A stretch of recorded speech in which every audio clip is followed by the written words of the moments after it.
七家就见面了，三口将为父，哈哈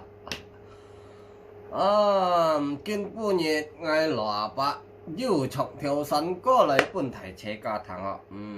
首先嚟杯就從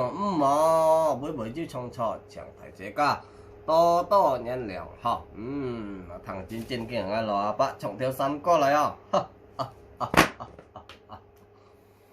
cam cây mỏ trời bay kẹo chi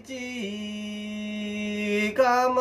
cây mỏ kẹo kỳ bay khi cam cây diệu kẹo bay heo chéo cam cây mỏ kẹo bay chéo千里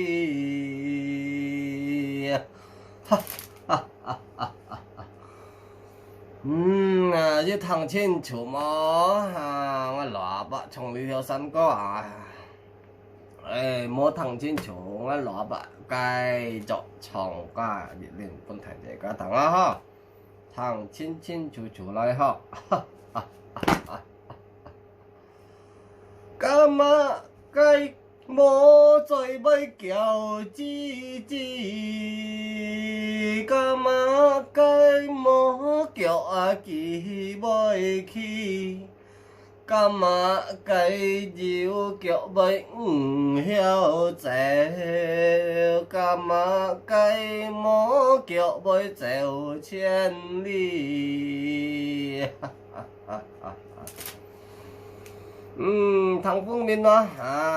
lẽ cái gì xí chịu ảnh nhung hiện nào đây thằng trên chuỗi cái gì xí chịu nhung ha cái xăm chi mò trời kia kẹo chi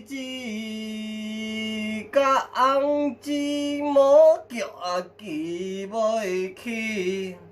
cái tên chỉ diệu kẹo cái heo trẻ cái son chỉ mò kẹo với chéo千里